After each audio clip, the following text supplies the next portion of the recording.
Well, thank you very much, UDIA, for courage, because it is a bit of courage to actually challenge the system. And thank you to the MacroPlan team. We had a lot of fun, actually, as a team, generating the ideas behind, or the idea behind this approach.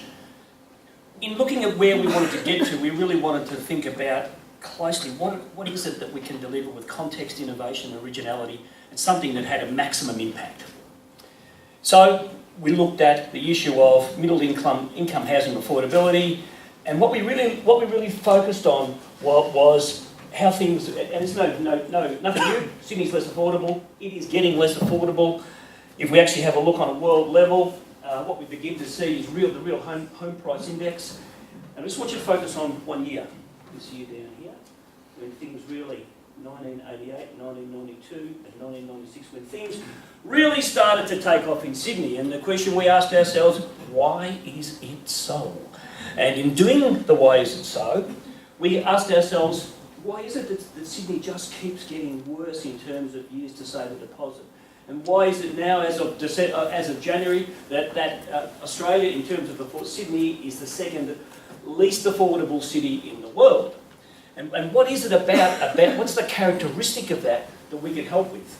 So we decided to question the basis of polycentric cities and ask ourselves the question, because in 1995, that was the first time in Sydney that the polycentric city in the 1995 strategy was raised. It was then repeated in 2004 and then repeated in 2014, and in fact Plan Melbourne's just done that as well. And so what this graph tells you is that in the 1980s, 87, the difference between living on an urban fringe 50 kilometres away and the difference in living in town wasn't a lot in terms of the value of a dwelling. Now, in 2019, the difference in value is very substantial. So if you live close to the city, you do very, very well. So this tells us that there are problems in the idea of a polycentric city. Can it really deliver the things that everybody says?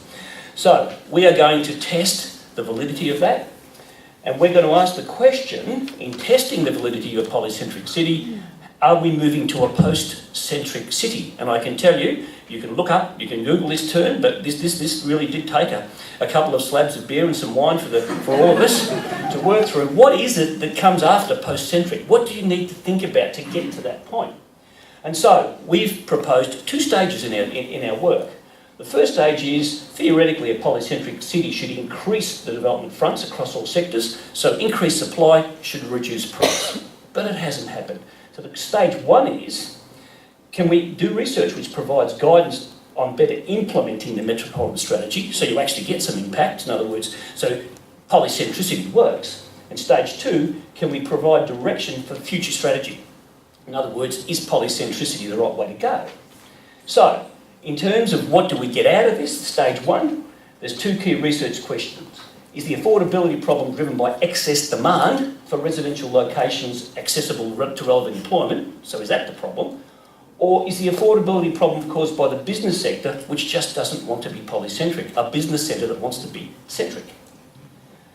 And so in providing guidance, the three outcomes in terms of policy would be, is the affordability problem due to over-regulation of currently identified CBDs or major centre development? In other words, are they too tightly defined and you just can't do anything?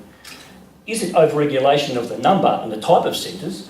Or is it over-regulation of the fringe, which prevents mixed use and new critical mass occurring? Or, how would the business community and development community better understand the opportunities and benefits of polycentricity? In other words, is the private sector just doesn't want to do it? And if that's the case, it's just not a good model, we should go on to plan B. So, in stage two, in providing future direction, we want to combine an understanding of the imminent changes in technology and new mobility ecosystems with the polycentric cities model. So what does that mean, the new mobility ecosystem? So we're moving to shared vehicles, we're moving to automated and driverless vehicles, and we're in an era of the Internet of Things. So what does space and place mean? So does polycentricity have any relevance at all in future debates? So we want to explore, in that context, could we reduce infrastructure expenditure and create new access options? Could we do that? In other words, what would driverless cars, for example, mean? Could we increase employment access? and can we increase development opportunities? And so, in the doing of that, the kinds of things where we want to explore for the future, which is stage 2, which is part of our joint venture idea, is to provide guidance in the short term, and then to provide thought leadership coming into the future, and to create debate and to create dialogue. In the doing of that, we got to the point where we asked ourselves, what do we think about current industries? And here we go. Service industries, 160,000 jobs were created in Sydney last year, 160,000. We went through all the high growth categories, you can see in the middle: finance, fintech, health, tourism infrastructure.